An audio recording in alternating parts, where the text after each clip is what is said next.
Good evening, ladies and gentlemen. This is your co-host, Nick. Joining us tonight from Slow Death Games is Chris Kohler. I did say that right, yeah? Yes, you did. Hi. Yeah. Thanks for having me. Awesome. He has a game, and Tim's here. I just am not going to announce him for a while. But he has a game that I've been painting up. You've probably seen it. It's called Wild in the Streets, and it's an awesome little gang fighting game. All right, so yeah, since Tim, like 2 seconds before he hit the record button said, Nick, introduce this. Tim, how are you doing? I'm doing fantastic. I gave you the reins to do this. You didn't even list what episode number it was. We never say what episode number it is. Did you even count? Do you know what episode number it is? Yeah, it's 26. Do you know why you know that? Because the last one was 25. Because you had to ask me what the last one was, and I had to tell you. That is besides the point. You're about to lose your talking privileges again. All right. Well, Chris, how you doing tonight, man? Doing really well, thank you. Awesome. So, unfortunately, I have not had a chance to try out Wild in the Streets yet. As most of the listeners have known, for the past 3 weeks, I've been pretty balls deep into getting stuff ready for a Kings of War event. So Nick is actually going to be the expert on this one a little bit. However, I was extremely interested in this game after seeing it on Guerrilla Miniatures Games by Ash Barker. I am a huge fan of the Warriors. The game very much reminded me of that, and being an old goth industrial punk kid, this was right up my alley. Yeah. I am waiting for the faction that comes out looking like the Warriors. I'll be honest. Well, there's not going to be a faction that looks like the Warriors, unfortunately, because all the miniatures are based on people I know, and I don't know anybody that looks like that. Okay, fair enough. Fair enough. Yeah. Plus, the factions are, minus the Murder Cult girls, are all based on real-world people and real-world subcultures. Like the goths, the crust punks, the straight edge guys, the skinheads. It's all basically, kids who are involved in whatever, alternative subculture. And like I said, all the miniatures are based on people I know. So every one of those miniatures is either a friend or a friend of a friend that posed for one of the miniatures. Nice. So you've got friends from all over alt culture when it comes time to that kind of stuff. Yeah. And this is something also that I've been involved in for a long, long time. I've been going to punk and hardcore shows since about 1983 or so. Nice. So it's definitely something that I'm a part of and something I'm involved in. Because a lot of times when you see miniatures or a game that has somebody that's a punk or a skinhead or a goth, it's always this weird caricature that looks like something that's in Mad Max and not really like what you'd see if you went to a real punk show or hung out with goths at a club. Right, or they always look like the fucking Crow. Yeah, exactly. So let's before we talk about the game, let's talk a little bit about that, just because I kind of come from that scene a little bit. You definitely come from that scene. Let's kind of fill folks in on the punk in the straight edge club scene and stuff like that, because it really gives a good backdrop to what you were trying to portray. Sure. Although the game is not really set in any specific time period, it kind of takes youth counterculture from about the late 60s until now, mostly focusing on stuff from 80s and 90s, I would say. But there's some stuff back, like some of the skinheads are based on late 60s kind of skinheads.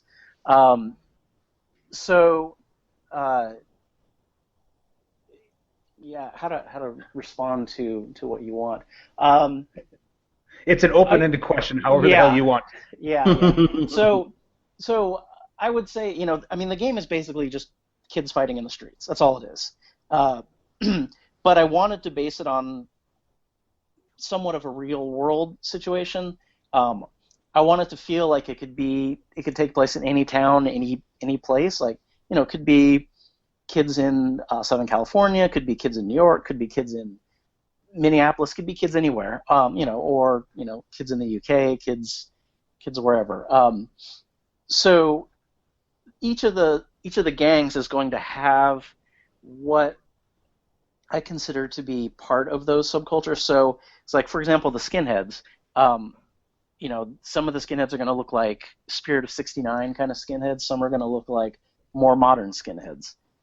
With the straight edge guys, some of them are going to look like, early '80s straight edge guys. Some are going to look like more modern straight edge guys. Same thing with the punks and everyone else. Cool. So tell us a little bit about how you kind of got involved in these cultures. I don't know. I don't remember. I remember the first time I went to a show. Here, let's backtrack a little bit. The first time I ever heard anything that was punk or hardcore related music-wise was a friend's sister was playing music, and I heard stuff, and I was like, oh my god, I love all of this. It's like nothing I've ever heard before. So she made me a mixtape, and I listened to that thing obsessively. And then started searching out all the bands, looking for records on my own, and then started going to shows. Got involved with people who were putting on the shows, playing in bands, putting out records, putting out fanzines, all that stuff, and it just took over my life pretty much. So for Nice. the past 30-something years, that's pretty much what I've been doing. Going to punk shows, going to hardcore shows. For a short period of time, I put out some records that no one cared about. I've played in bands that nobody's cared about. Have friends who've played in bands, gone on tours with bands, all that stuff. So I feel like I've got a good handle on that stuff. So, and that's pretty much what I know. Those that's me, that's my friends, that's the people I hang out with. So that's the kind of game I want to make. I want to make the kind of game that we can play and feel like we're a part of. Nice. So how did you go about coming up with obviously we know the concept comes from your youth and the countercultures you were involved in, but what made you decide to take that and say, I want to make it a game? That's pretty interesting. So I've been playing miniature games and role-playing games with the same group of people for probably 20 years, if not longer. Some of them maybe even longer than that. And we've always played, we played D&D, we played Call of Cthulhu, we played tons of role-playing games, played tons of miniature games, and we played a lot of Warhammer Fantasy. We played a lot of 40K too back in the Rogue Trader days, but not so much after that. But Warhammer Fantasy was the game that we always played a lot of. And about 2-3 years ago, we were playing in my garage at least once a week, if not twice a week. So we were playing a lot of miniature games. And from there, we were talking about other games we wanted to play, and we were looking at other things. And I had a bunch of 6mm fantasy miniatures that I was trying to figure out something I could do with. So we started making up a game to play them with, and it ended up the game was not that great, and it ended up just basically being like a tiny version of Warhammer Fantasy. So instead of doing that, we were looking at some other stuff that we could do, and we thought about making a game where it could be us fighting against something, whether it was fighting against monsters or maybe like a modern-day Call of Cthulhu or something like that. And it eventually morphed into us fighting in the streets. So me and my friends and friends of friends, and we made cardboard stands for miniatures and started messing around with it. And the ideas developed slowly, but we eventually had a workable game. And so we were playing that in my garage for a while with just cardboard counters and cardboard buildings, and it was a lot of fun. And we thought, well, what if we made some miniatures to do this, because it can't be too expensive. So we looked at the idea of making miniatures just for ourselves, and I got some of them sculpted, and then I started telling some other people about the game, most specifically the guys who run the Corehammer site. They're at corehammer.com. They also have a Corehammer Facebook group. It's basically punk and hardcore kids that play miniature games and role-playing games, kind of like a subculture within a subculture. And those guys were super excited about it. So I thought, well, if my friends like it and these guys like it, maybe there's more people that'll like it. So eventually it developed into a full game and made miniatures, and I thought I'd run a Kickstarter to see if people were interested enough to play, and luckily they were, so that's where we're at now. Did the Kickstarter. I was really stoked that so many people were interested. Got a lot of good comments from people like yourself who said, hey, this is something that I used to be into or I'm still into, and I like the idea. And it's going from there. Yeah, the only reason I'm still not into the whole goth counterculture is because of the fact that, wearing a lot of black and wearing a lot of leather in Atlanta is one of the worst possible things you could do when it comes down to the weather. Yeah, I'd imagine it's either miserably hot or miserably cold there. Yeah, I'd just be dead. That's all there is to it. Like, I'm a pretty tough guy, but I'd just be dead. And it would eventually get to me. Yeah, and it's not necessarily, what you look like or whatever. I mean, because there's a lot of people who say like, oh yeah, I still listen to music, I still go to the shows, blah blah blah.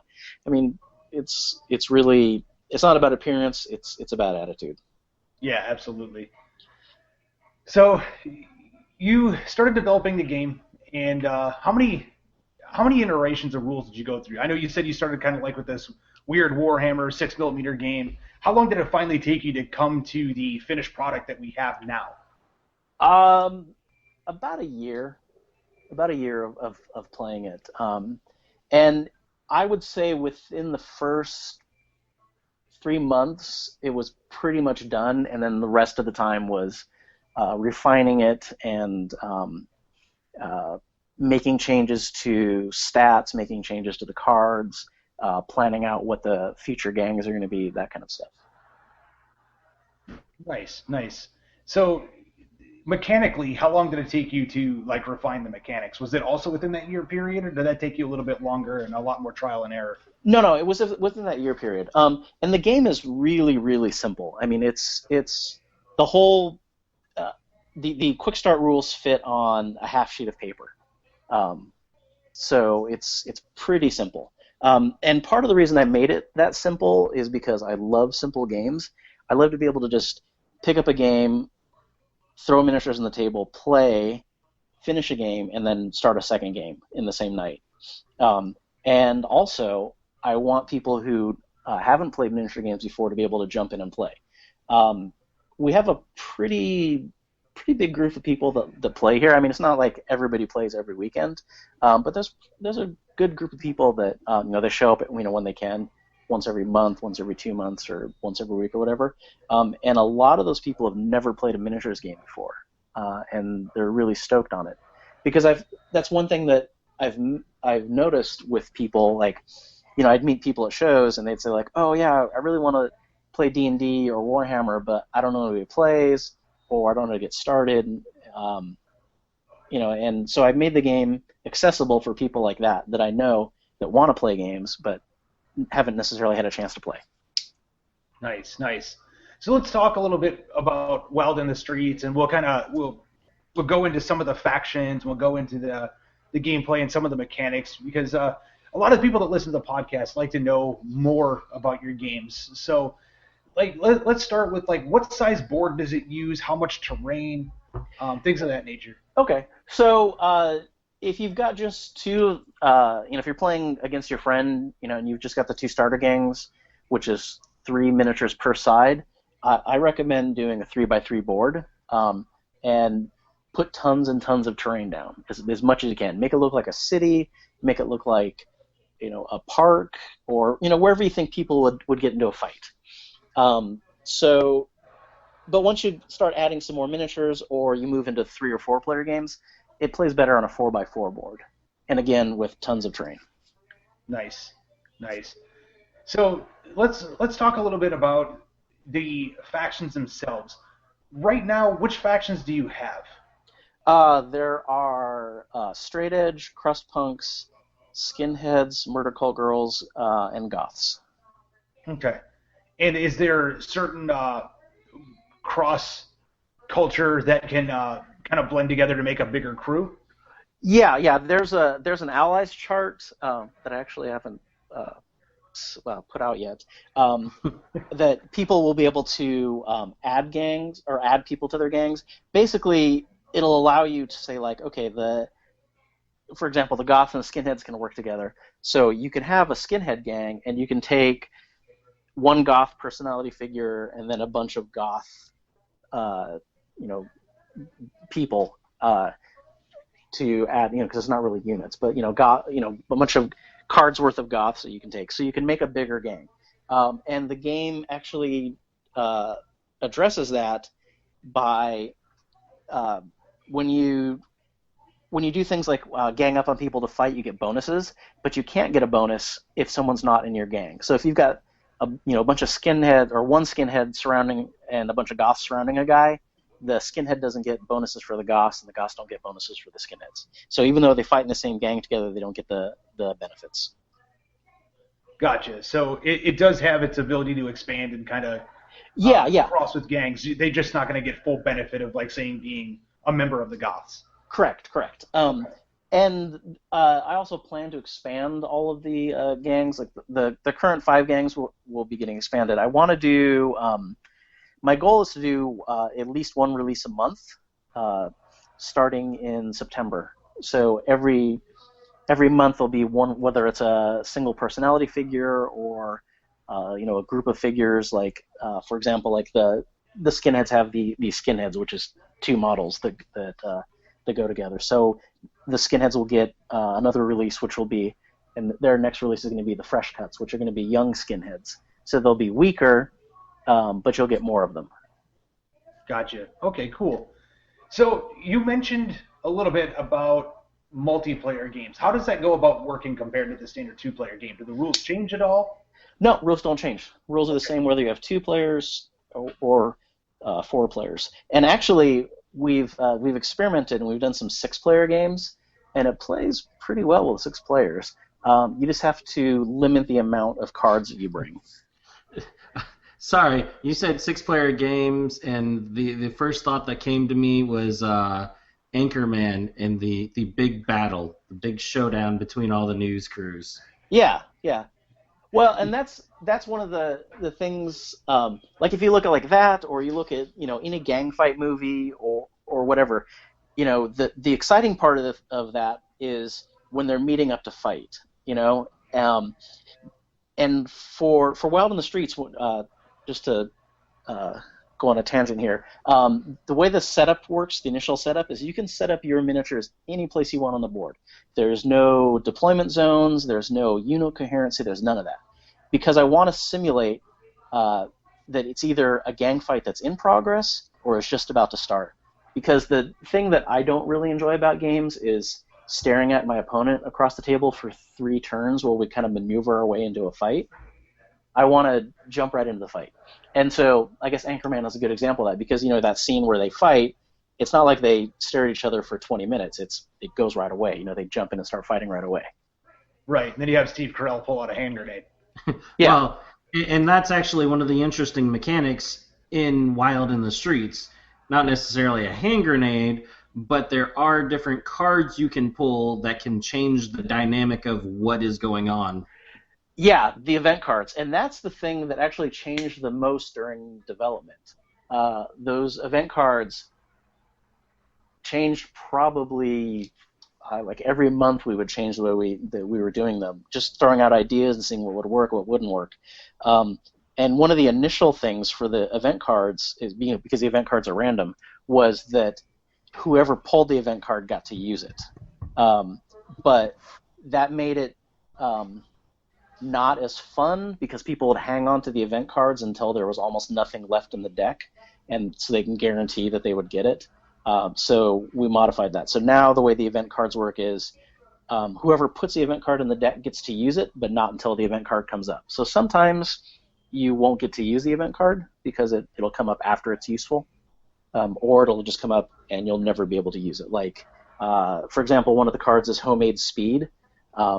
and that allows you to shrug off a wound, and you may not take a wound that turn, so you may never get to use it. Right. So we should rewind a little bit now that we were talking about drawing the event cards out, and kind of explain how those cards feature in, and why you would be drawing event cards. Sure. So the event cards cost points, and you buy them the same way you would buy models for your gang. So, and most of the event cards are, 5 or 10 points, which is significantly less than buying a model. And the reason for that is because it's so random and you may not get to use it. If you pay 5 points to maybe do something, you're not going to feel so bad. But if you paid 20 points, you'd think like, well, I could have bought, 2 more Goths for my gang for 20 points and had gotten better use of them. So the event cards are there for to make the game a little more chaotic and a little more interesting.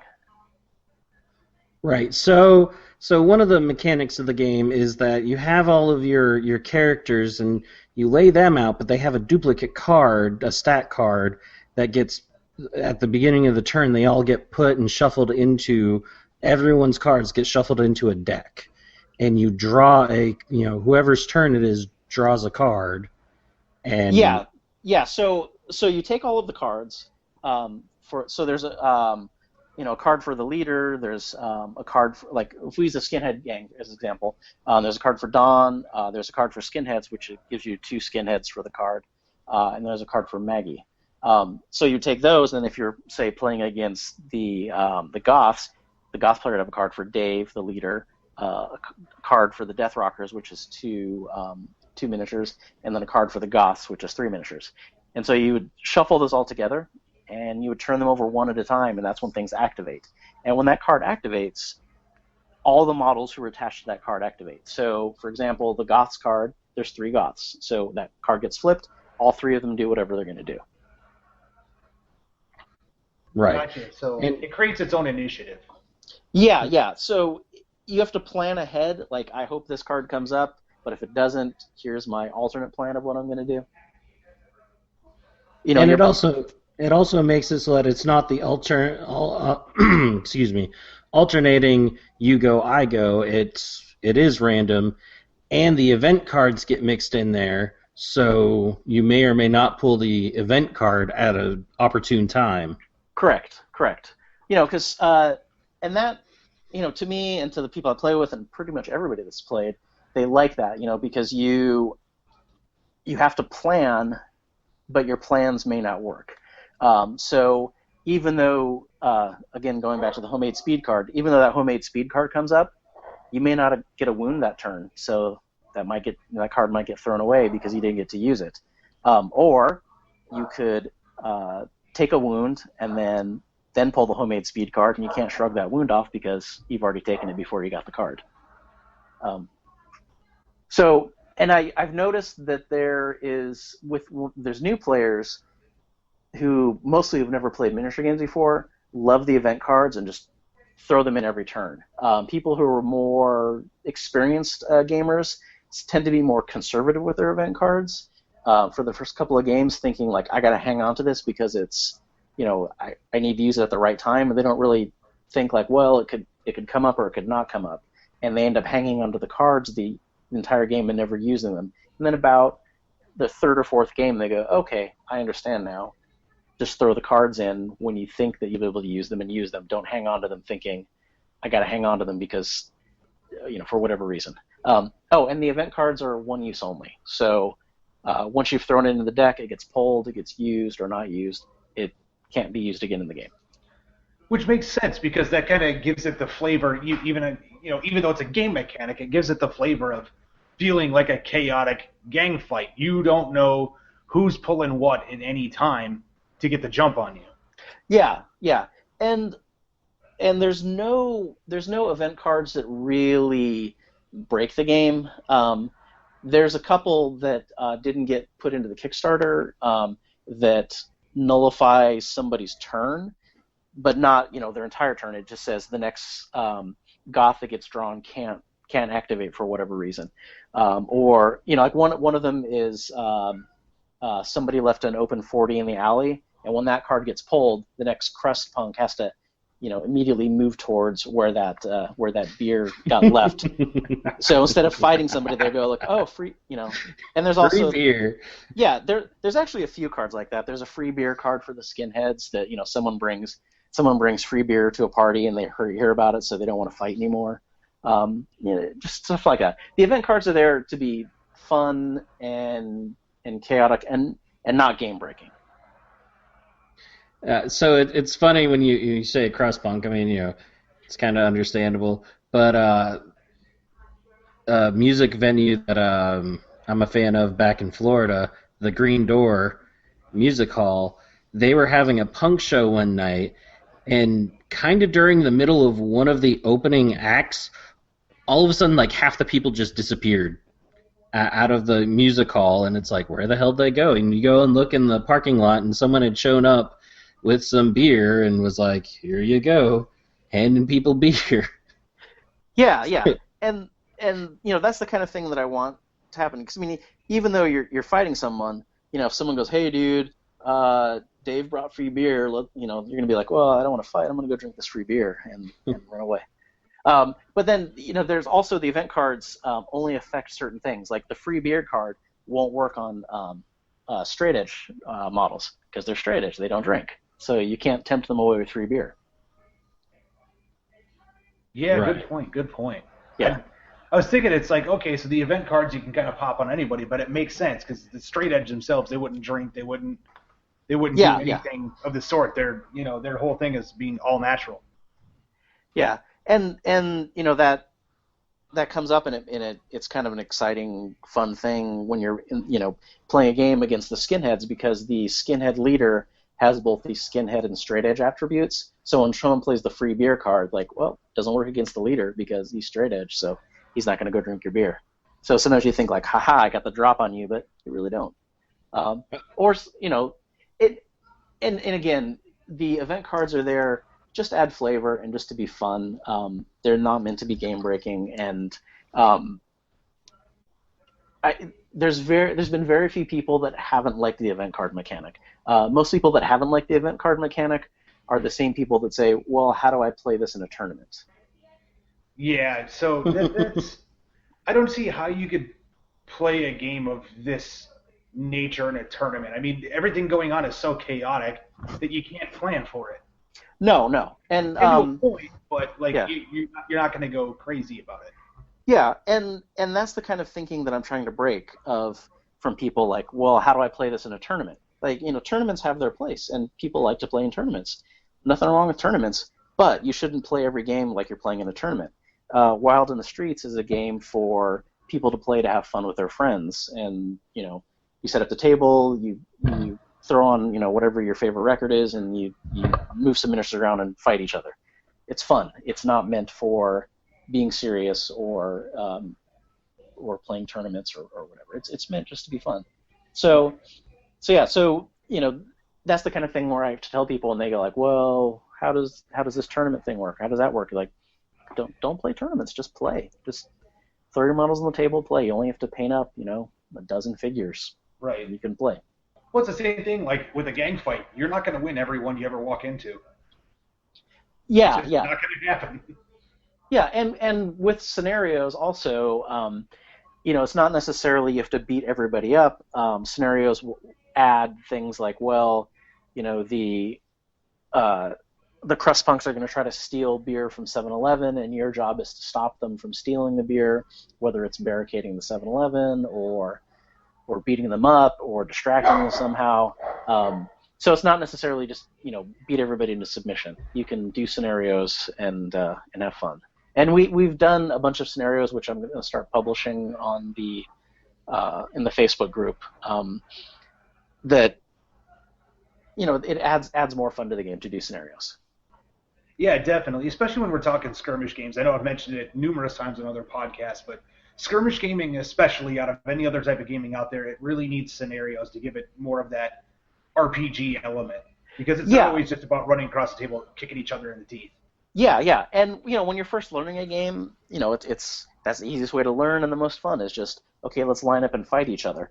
But after that, once you've learned the rules and you like the game, then you're like, okay, well, how can we make it more interesting? Let's have a scenario. Let's have something. Let's have a goal in the game. And we're also working on asymmetrical scenarios where not all sides have the same goal, and we're trying to find a way to do that as hidden goals, so that your goal is to do something and you don't reveal that you've done it until after you've done it. Right. So we're trying to work cool. on it. Yeah. So we're trying to work on it, whether that should be like a card thing where you can take some cards that have scenario objectives and bring them to the game. So you can say like, okay, everybody bring 3 scenario objectives, and you might bring kill the other guy's leader, kill the most expensive unit, or whatever, or control this section of the board. So that's something that we're playing around with now, trying to find a way to do that so that you can have something where you just like, okay, you've got a deck of cards with scenarios, and you can pick 3 and go. And I'm not sure how soon we'll have that done because we're still working on that. But I'm hoping by the end of the year we'll have that. Nice. So one of the things that you touched on was that there's personalities in the games and there's like typical line troops. So what is the major difference between the personalities and line troops outside of the fact that they're probably just tougher? Yeah, there's really not a lot of difference. It's more that they're tougher. But the makeup of your gang depends on who you take as your leader. So if you take a leader who has the crust punk attribute, then your gang members also have to have the crust punk attribute. So that's how you build your gang. But other than that, the leaders basically just have extra wounds. They can dodge better, or they can punch better, or throw better, or something. And there's going to be more single personality figures for the gangs, because it's more fun to have a named person like, oh, this is Ben the Skinhead, or this is Bridget the Crust Punk, as opposed to these are just the 3 Crust Punks. Right. So now on each of the personality cards, they have, or most of them, I think all of them do, that came in the original set. They have, like Dave, he has Goth and he has Death Rocker. Yeah, so that means that in Dave's gang, if he wants to bring people on, they either have to have the Goth or Death Rocker attributes to be in his gang. And so then they can operate. Would that end up being they still wouldn't get bonuses from each other, or since they are the same gang, they could still get bonuses? They could still get bonuses. So if both, like if you have two people attacking and they both have the Goth attribute, then they get the bonuses. If you've got one that has Death Rocker and one that only has Goth, then they won't get the bonuses. But most of the things that have 2 or more attributes in the gang usually have the same. So they'll have something in common, like Goth. But then the Death Rockers have the Death Rocker attribute, which means there's event cards that only affect Death Rockers. Well, there's none in the starters that went out with the Kickstarter, but in the future cards that are planned, there's like. Is there 2? I think there's 2 cards that are Death Rocker specific. Okay. That's cool. So they can draw from both, and so you, like you mentioned before, then there's the Skinhead, which has the Straight Edge attribute as well. Yeah. So that guy could actually be an alternate leader for your Straight Edge gang. If you took Don, you could take the Edgeman, and he could be an alternate leader for your Straight Edge gang. Or he can join your Straight Edge gang as just a guy in the gang. Right. Okay. So I didn't quite understand that then when I was reading the rules. I thought it was you basically chose one side or the other. They could go for either gangs, but they, instead they actually can form the gang from all of those. Correct. Or join that gang. So if you took the starter gang of Straight Edge, starter Straight Edge gang, Rob was the leader, and there's the two edgemen. You can add Don into your gang. Don may not be the leader, but he can definitely come along as a follower in your gang. Right, and gives you another named character, like you said. It's Yeah. always kind of nice. Yeah, yeah. But then if you're playing a 2-player game, someone could bring a skinhead related card and play it, and it can affect Don. But it Right. wouldn't affect the rest of your things because he has the skinhead attribute. Right, makes sense. So, and when I first saw it on Kickstarter and I was looking through the gangs, I'm like, oh, hey, there's all these different gangs, and I got to the skinheads and I'm like, skinheads? Well, that's an interesting gang. Of course, it was a completely different skinhead than I was first thinking. Yeah, and that's actually pretty interesting because a lot of people, especially people who live in the U.S., think of skinheads as just the jackbooted thug guys who just want to, beat people up and are nasty racists and whatnot. But if you look at the original skinhead culture, it's built up, it's multicultural. It was the kids of Jamaican immigrants, it was British kids and whatnot, and it was, basically they were kids who liked reggae, rocksteady, and that type of music, and dressed in a certain style, like a very working class, but still kind of sharp style. Right. And yeah, the models are great for that. It took me by surprise, and then I forget where I did end up, tripping over it, but I did, finally read, and I'm like, oh, makes so much more sense now.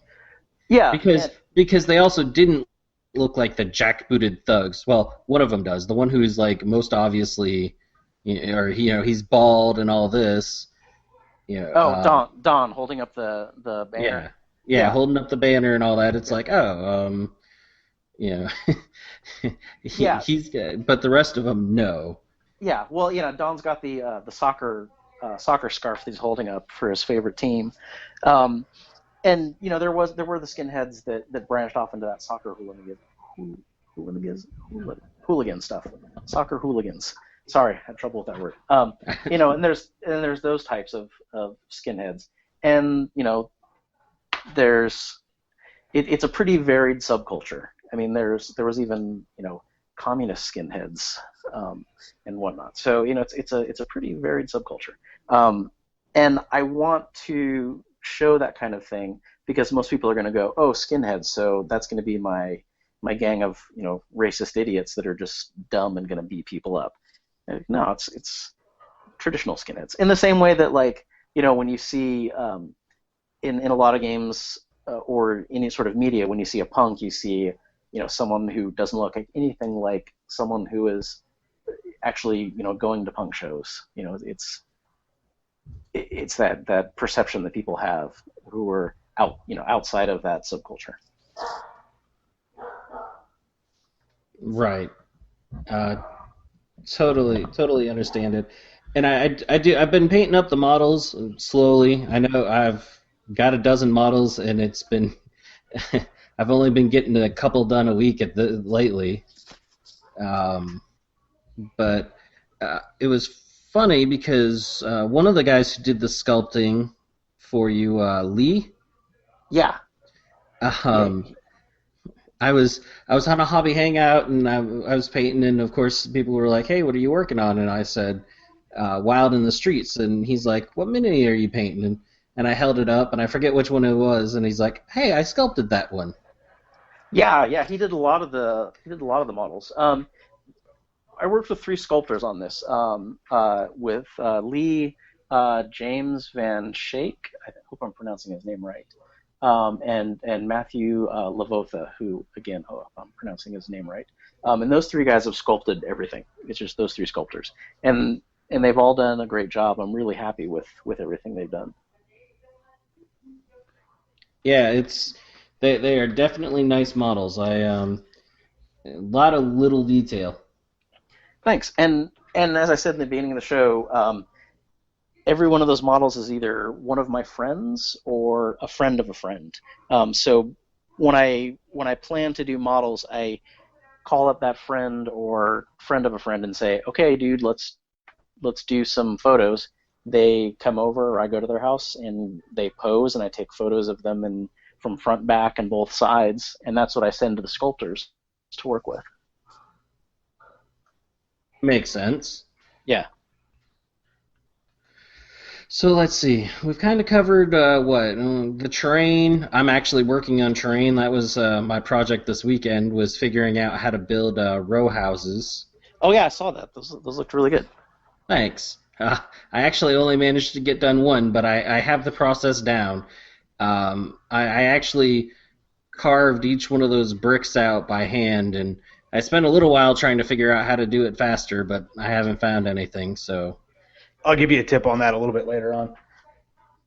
Yeah, and terrain, I think, is the biggest thing for people, because, people have terrain, but most people who have terrain have, either fantasy-type stuff or sci-fi stuff. So, they'll have hills and trees and rocky outcrops, or they'll have a bunch of ruined buildings or pipes that go nowhere or things like that. Not a lot of people have modern terrain, and there's not actually a lot of stuff out there. So I've been basically cobbling stuff together from different manufacturers to build the board that I do demos on. But I found some people who do some laser cut MDF, and then a couple of small resin things. So terrain is the big thing, because most people don't have city terrain. And so one of the games we played, we actually made a baseball field. So it was like a half baseball field, half park. Because that seems like the kind of place where people would fight. Think about back when you were kids, where people say okay, I'll meet you by the bike rack and we're going to fight at 3 o'clock. That's the kind of thing that would happen. So, you can imagine, a bunch of teenager 20-something guys going oh, hey, we're going to, next time we see you at, local park, we're going to fight. Right. That totally makes sense. Actually, a baseball field might be the next thing I make, or at least half a baseball field. So, one of the things I was wondering is there going to be a system for improvised weaponry? Because if there's going to be a fight at the baseball field, somebody's going to get their hands on bats, somebody's going to get their hands on helmets, somebody's going to get their hands on baseballs, someone's going to get their hands on the carts that drive across the lawn. No, I don't want there to be stats for weapons. I just want people to have stats. So everybody's assumed to have something, whether it's a baseball bat or their fists or a broken bottle or whatever. And that's just for simplicity reason, because I don't want to have people go, oh, wait, did I bring the bat? Okay, so now that means I get +1 to attack, but then you have, a catcher's mitt, so maybe you can catch the baseball bat, so now you're -1 to attack. I want people just to go, I'm fighting, I'm hitting you with whatever. And that's a thing that I think confuses people in the throwing rules, because when you throw, you're assumed to have something, or you're picking something up to throw at somebody, whether it's a rock, a chunk of cement, a broken bottle, or a non-broken bottle. And I just want people to say, okay, I'm picking something and throwing. Not, okay, well, did I bring something to throw? Do I have enough things to throw? Are there rocks where I'm at? Or it's just you pick something up and throw.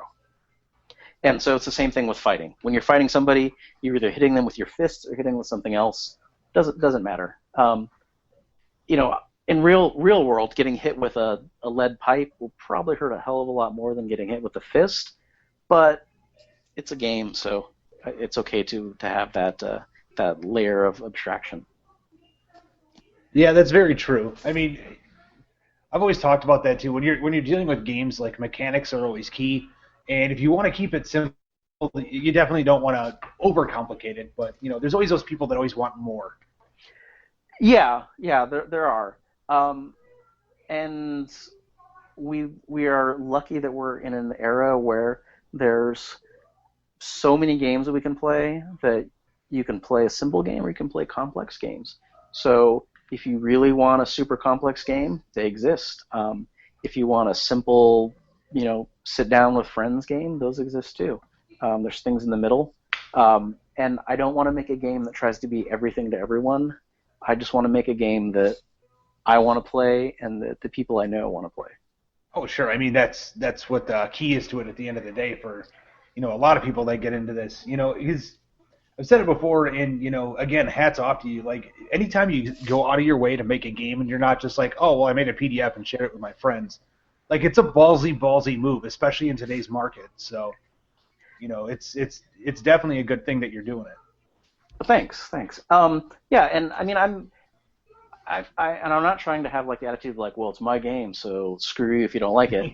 Right. I'm just saying like, here's what I got. I love simple skirmish games. I love simple games of any kind. That's what I like to play. But the truth is, I'll play any game with anybody as long as I like that person.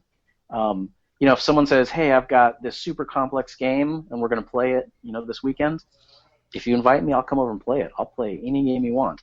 But my preference is, of course, simple games, because when it comes down to it, it's the people you play with. It's not the game.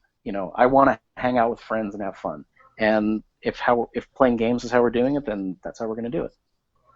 Exactly, and it always helps if there's beer available. Yeah, but I don't drink, so. Oh well. So there you go. beer for everyone else. Yeah. So when I eventually make a model of myself, I'll be in the straight edge gang. Oh well, there you go.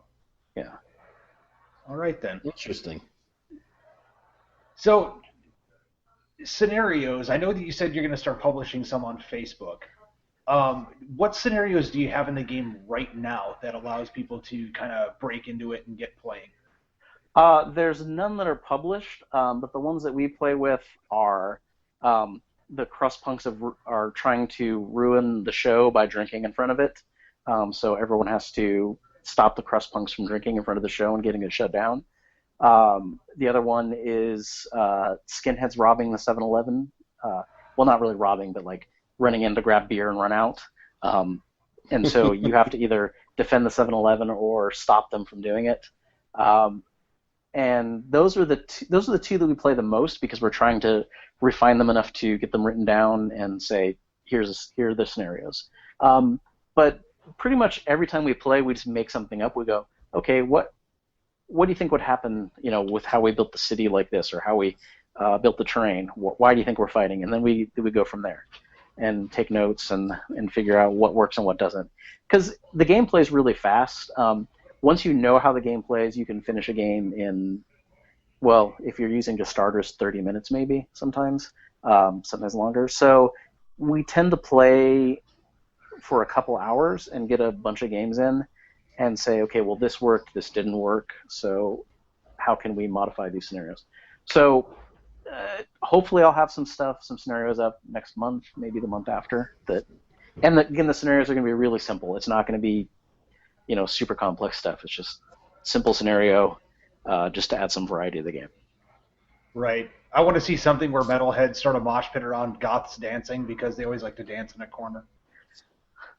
Yeah, they do that seaweed dance, or the picking up change and showing it to the sky dance. Yes, just starting a mosh pit around them. Yeah. Well, it's funny you say that, because the next gang are going to be metalheads. Yes. That's the next gang. And I take ideas from people when they present them for event cards, and one of the event cards that we've been playtesting is the Dance Off. That's the name for it now. We're obviously going to change it to something good. But basically, your model challenges the other model to a dance-off, so they don't actually get to fight. So when you come into fight, you go, sorry, dude, we're having a dance-off. And that card came about because one of the women that we play with, when we were playing, said, well, why can't my character challenge you to a dance-off instead of fighting you? And I was like, because you're here to fight. And she's like, no, I don't want to fight. I want to have a dance-off. And I was like, that'd be a funny card to do. So that sort of ties into the metalhead slam dancing and the goths dancing. Yeah, I definitely want to play that scenario. Yeah. Right? Dance off. Yeah. And then a bunch of b-boys just jump in, and it's like, okay, now this is just chaotic in its own way. Yeah. That's one of those cards you want to like totally keep secret and slide into the deck without anyone seeing it, like turn one. Yeah. And well, that's the thing with the event cards is you don't tell people what you have, and you shuffle them in. So you hand whoever's doing the shuffling that turn, you hand them your card so they can't see it. And so when it comes up, everybody's surprised, like, oh, someone played the free beer card. Now my skinhead can't react, or oh, somebody played the homemade speed card, and now they get, even though I just punched you in the face and your model would have went down that turn, now they don't because their mother made them some homemade speed, and now they're all jacked up on speed and they can't be knocked down. I do always love that description. Mom was nice to me and made me homemade speed today. Yeah, that's actually a wink and a nod to a Blatz song that I like called Homemade Speed. Ah, I see. Yeah. References abound. Yeah. And there's a lot of that kind of stuff. Like a lot of the cards that didn't make it into the Kickstarter are things like that reference whether it's a song or a band or something that I like. Because it's kind of fun when you're playing something, when you're playing with people who, maybe they go to punk shows, or maybe they were involved in it as a kid or something, and they go like, oh, hey, that's funny because that's a lyric from this Negative Approach song or whatever. And I actually have. Oh, sorry. Go ahead. Sorry, I was gonna say, that's kind of just an awesome touch to any game is, when you can feel that, hey, these people actually know these things and like the same things I like. Yeah, exactly. And I have this dream to make models of people who are in bands that I like. So, whatever band it is, like, oh, I'd love to do and obviously I won't be able to get pictures of them, from the 80s or whatever, from all sides, but maybe from one side, maybe one of the sculptors can work with it. But like, I would love to do, whatever bands that I love, and like, oh, I'd like to have a model of that person. So as I talk to people who I want to do that with, or someone introduces me to them, I always bring up like, oh, hey, I make this game, and can I make a model of you? And actually, a band that I really like said yes to it. So we're trying to work out what we're going to do. But I'm not telling anybody yet because it may not happen. It's about 50% that it'll happen. So yeah. And there's other things, like if someone goes like, oh, like for goth things, like if someone goes, you know what? My favorite band was Sisters of Mercy. I loved that band. And I think like, it'd be cool, do, what's his name? Andrew, whatever his name is from Sisters of Mercy. Because, he had a very distinctive look. Like, let's do a model of that guy. That would be so cool, or whatever. That kind of stuff. And then there's also things like I would like to be able to put like an entire band in a game. Like, I don't know, I can't think of a band offhand, but like I would love to be able to say, okay, this is a sub-faction within the faction. Like, so maybe in the crust punk gangs, there's a sub-faction of this entire band, and you could make your entire gang just around them. Well, so the band I immediately thought of wouldn't, I don't think, fit as a sub culture for any of the existing games. But I mean, Gwar. How can you not have Gwar if you're gonna come with something totally random? Well, there was. Do you remember the Gwar miniature game that was around in the 90s? Yes. So there were. I think I've seen it, but yeah. So there were Gwar miniatures. So I mean, it did exist at one point. There were Gwar miniatures. Yeah, the rules were put out by the guys that make Shock Force. Yep, same thing. Yeah, Shock Force. Yeah. So yeah, I mean, yeah, that would be a fun thing. So if anybody knows Gwar, tell them to contact me, and we'll make some miniatures of them. Yeah. Now, one I definitely want to see is Al Jurgensen from Ministry, because he's going to have the cigarette in one hand and a glass of scotch in the other, and a giant, ridiculous-looking hat. Again, if you know him, miniature I want to see. If you know him, introduce me to him, and I'll make a miniature of him. Oh, holy shit! I just looked on eBay for Gwar miniatures. I'm like, you know what? Let me check. There's one ending in 2 hours. It's got 11 characters. It's $51 right now. There you go. That's a good price. You should pick those up. They'd be fun to paint. Nice. So right now, how many total miniatures do you have available for people? I should know this number off the top of my head. Okay, so each of the gangs has 3 models in the base gang, so that's 15. 4 of the gangs have 1 model each, so that's 19. 20, 22? 22 sounds right. Sorry, I had to do math in my head there for a minute. I believe I have 22. I'm pretty sure that's what I have. Awesome. So you got gangs that are coming out around the corner, and personalities that are coming out around the corner. You're trying to keep it to about a monthly release. That's the goal, is one release a month. And I want to be able to expand gangs or add new gangs whenever I want.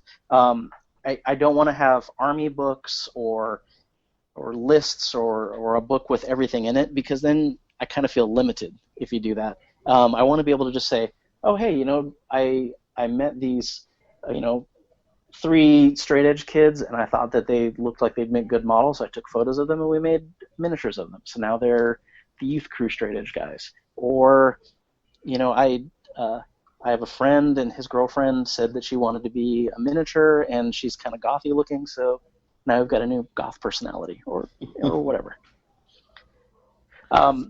And also that gives me the option to make things that I don't think would maybe make a good full gang, but would make interesting allies for a gang, or as a chance to see if people would be interested. Because one of the things I'm really interested in doing is cholos, but I want to do like 60s, 70s style cholos, like the Pendletons and the creased dress pants and the big fedoras. Like when you think of like a 1970s cholo, like that kind of guy. Like I want to do that, but I don't know how interested people would be in it. But if I made that so that they could ally with another gang, then I could make 2 or 3 models, and if people like them, then I can expand out. Or if people don't like them, then they can, they could just be allies for something. And also, that also gives me the opportunity to say, like, well, this gang isn't so popular, so maybe if I made something else, people would be interested. And if they're not, then maybe they don't get continued in the future. Maybe I don't make any more models for them. But so far, everyone seems to like all the starter gangs. Everyone's pretty happy with their choices. Yeah, I definitely need to get into it myself a little bit here. With me moving and everything else, I know Nick was very, very excited to get involved with it, and unfortunately I just wasn't able to at the time. But I would more than likely be picking up the Goth Gang, and once you get the Metalheads out, I'll definitely be getting those as well. Because I'm all about smashing stuff. Yeah. Yeah, I'm excited to do the Metalheads. I've done some of the photos so far, and I'm really happy with the direction the Metalheads are going. And another thing about being able to put out models at any time is, there's all these different sub-factions within like the metal scene. So you've got like black metal, you've got thrash metal, you've got 80s hair metal, you've got all these things. So you could say, like, hey, I have this idea, let's do a bunch of dudes in tight spandex and big hair. Yes. or whatever. Right now there's nothing like that, but that's a future idea. Are they going to have open collared shirts and we can see their chest hair as well? Because that would be hilarious. If I make that kind of, if I make like an 80s hair metal group, then yes. All the metal ones that I'm doing are all the initial gang is going to be black metal. So it's guys in like leather, sort of like, not necessarily armor, but like leather armor looking sort of gear with spikes and corpse paint and that kind of stuff. So that's going to be the initial metal gang, is going to be black metal. Nice. And of course, when we start talking, 80s and glam and all that, I think of Steel Panther. You should try emailing those guys and go, hey, want to be miniatures? Do you want to be relevant again? Yeah. Oh, come on. I would love to do 70s glam rock kind of things, like Mark Bolan, David Bowie kind of 70s glam rock. Like, I think those would be great. And maybe they wouldn't fit in the metal gang, but I've got to find a place for that kind of thing, like or New York Dolls would be even better, like that kind of glam rock. But again, these are, I have ideas every day. I'm like, oh, I want to make this miniature. I want to make this miniature. I want to make this miniature. But I need to focus on getting the metalhead guys, and then the gang after that, and then I'm gonna go crazy in small things that could ally with other gangs. Well, right. I think that would make it the most unique, is because of the fact that you want people to kind of be able to play what they want, and no subculture just stuck within itself. There was always people from outlying subcultures that kind of joined in or became buddies with somebody and ended up getting mixed up in any type of fights that they had too. Yeah, exactly. Awesome. Well, this is actually coming to about roughly the hour point in the episode. This actually went pretty damn fast. So, Chris, is there anything that you want to say last couple of minutes before we head out? Take some time, plug your website, plug a Facebook page, all that good stuff. Sure. So if people are looking to find more about the game, if they go to Facebook, there's a group called Wild in the Streets Game, and it's just people, discussing the game, discussing whatnot. The website for Slow Death Games is www.slowdeathgames.com, and the web store, if people want to buy the miniatures, is slowdeathgames.bigcartel.com. There's also a link to that on the slowdeathgames.com site. Nice. And I'll definitely make sure that we take the time and put all that up in the episode notes as well, so that way people have it all in one spot. Thanks. Yeah, and for the people who are playing or interested in playing, I always want to hear your ideas for event cards, or if people say, like, hey, I'm interesting looking, I want to be a model in your game. Or, hey, my friends are interesting looking, maybe they want to be models in the game.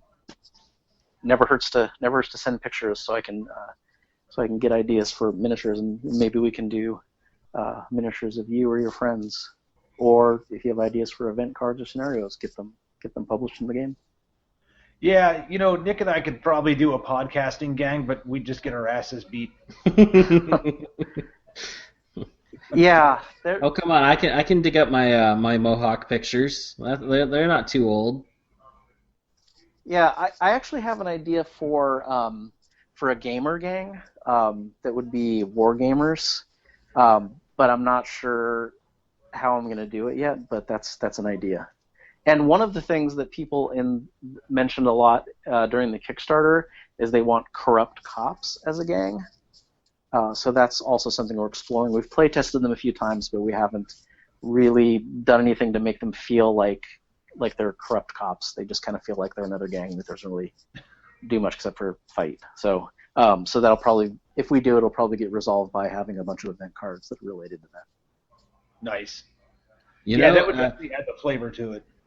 And first event card that pops to my head for corrupt cops is, handcuffs. If he manages to do a point of damage or something, he can slap handcuffs on you and you can't activate the next turn or something. Oh, that's interesting. Yeah, that's a good idea. Yeah, that's interesting. Okay, I'm writing that down. Sorry, because I gotta write down ideas when I think of them. Yeah. Yeah. So people who are playing or interested in playing, I encourage them to check out our website, check out the Facebook fan page, and I am pretty active there, answering questions, and we've got, if you're in the San Diego area, we have a group that plays every Sunday night, and we welcome you to come join us. Awesome. Well, Chris, I want to take the time to thank you for coming on, man. It was great talking with you. Yeah, thanks for having me. This was awesome. I'm so happy to have a chance to talk about the game. Yeah. Excellent. Well, this will definitely wrap up this episode of Skirmish Supremacy. Stay tuned for next week's episode. I don't think Nick and I have a guest set up yet, but we will very soon. Very soon. Actually, I think we do. I just got to confirm. All right, so Nick's not doing his job. Thanks for listening to another episode of Skirmish Supremacy. To see more of the antics that Nick and I do, you can check us out on Facebook at Skirmish Supremacy. We also have Twitter, which we can be reached at Skirmish Supreme, because apparently Skirmish Supremacy does not fit in Twitter. And if you want to email us directly, you can reach us at tim@skirmishsupremacy.com or nick@skirmishsupremacy.com. Thanks for listening.